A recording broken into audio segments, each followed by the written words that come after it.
Yo, what's up? What's cracking? I'm talking about something that nobody's talking about, dude. This is a really underground, low-key game you've never heard of from a really underground, low-key company. It's called Overwatch, and it's made by Blizzard, greatest company on the planet, by the way. And I'm here to talk about how it's an alright game. Actually, you know what? That's the summary of this video. The game is alright. I'm here to complain and I not gush about the game, but give the game some brief compliments.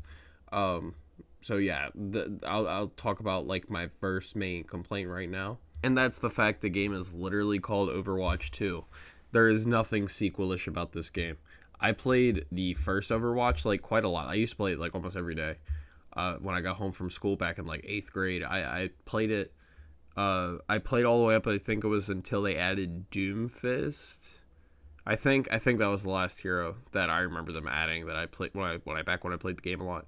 And there's nothing too about this game. I mean, I think it would have been better to rebrand instead of Overwatch 2 as Overwatch 2.0. I think that would have been a much better branding. Is this? I guess you could say, yeah, it's a definitive 2.0 version of the original Overwatch.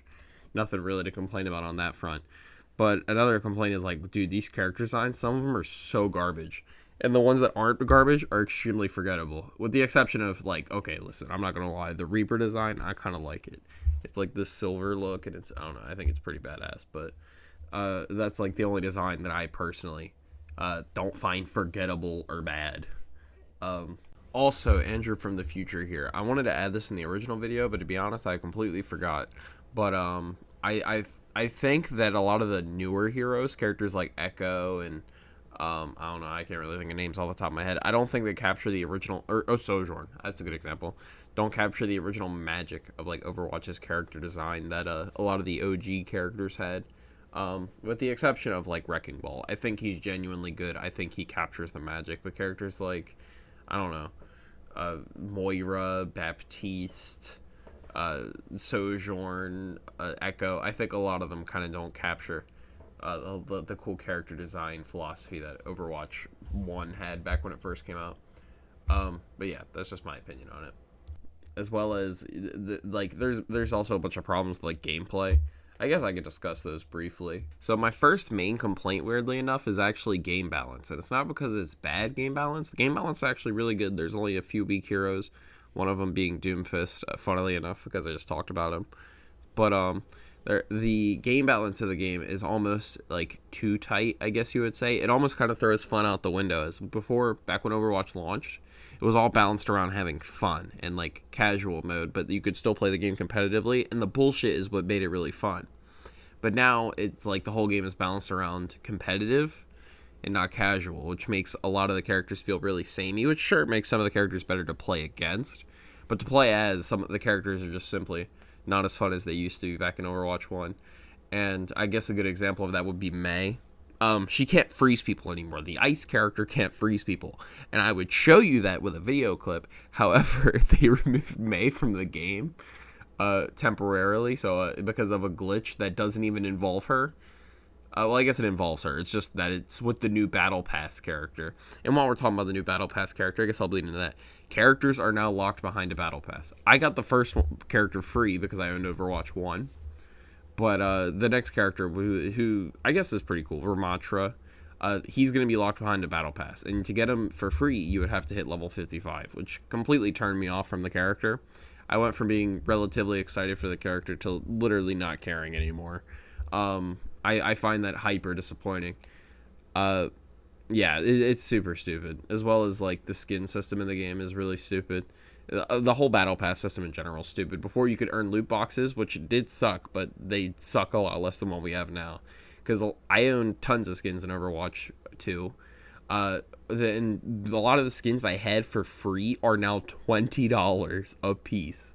It's kind of wild because before it was like super easy to unlock skins, another $20 a piece.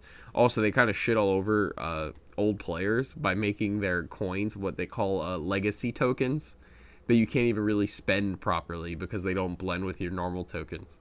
So yeah, good luck actually buying something with your old tokens. Also, I noticed that I also, this is not a problem that I only had, but I'm missing skins. I am missing like the Soldier 76 skin where he's like grilling. and I'm missing like a bunch of Tracer skins and whatnot.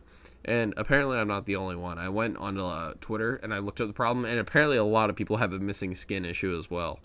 I just find that super odd that a lot of my skins are missing, especially since they're going to charge me $20 to buy them back, which is super wild.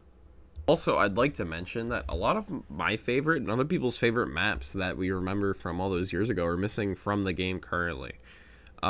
Mainly all the 2 capture point maps like Hanamura and Anubis, and a bunch of other ones have just got up and disappeared, along with the Russian 2-point map and even payload maps, the point payload maps like Numbani are completely missing from the game, and I don't necessarily know why. I wasn't around, but yeah, I find that super disappointing.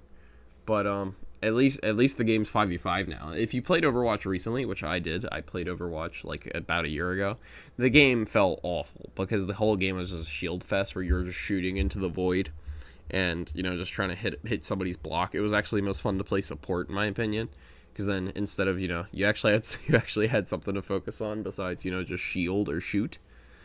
But now that the game being 5v5 definitely makes it flow a lot better with a lot of the shield heroes still in the game.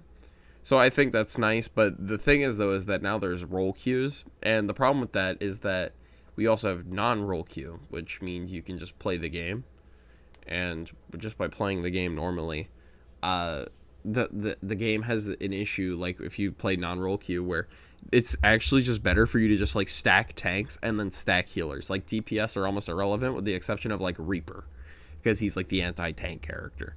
I find that kind of ridiculous. I think both modes should be balanced separately because obvious reasons. The tanks are raid bosses in this game. So, yeah, I think they should definitely work on that.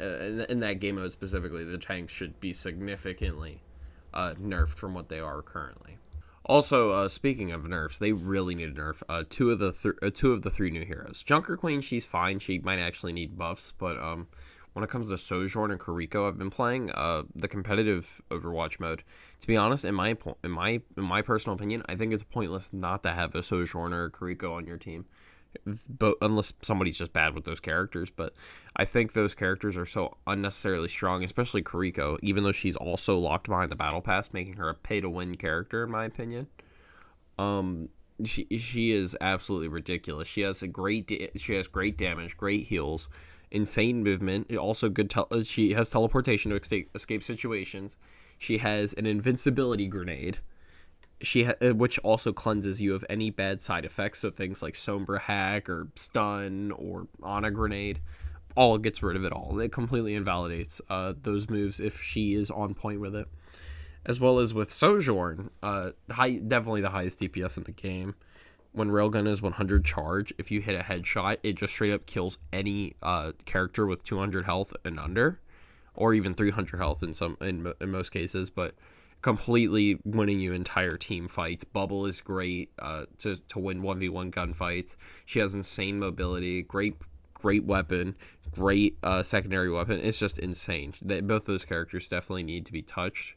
But speaking of nerfs, we should talk about buffs. Doomfist sucks. I'm actually upset Doomfist sucks. That character was so fun. Give him Rising Uppercut. It increases health by 200, please, Blizzard. But anyways, yeah, the game is just very much alright. That is literally how much I can explain this game. It is just alright. It's not amazing. It's not like Overwatch, you know, the first spark in the bottle. It actually kind of sucks when you think about it, because this universe and that they made is so awesome, and they just kind of shit all over it.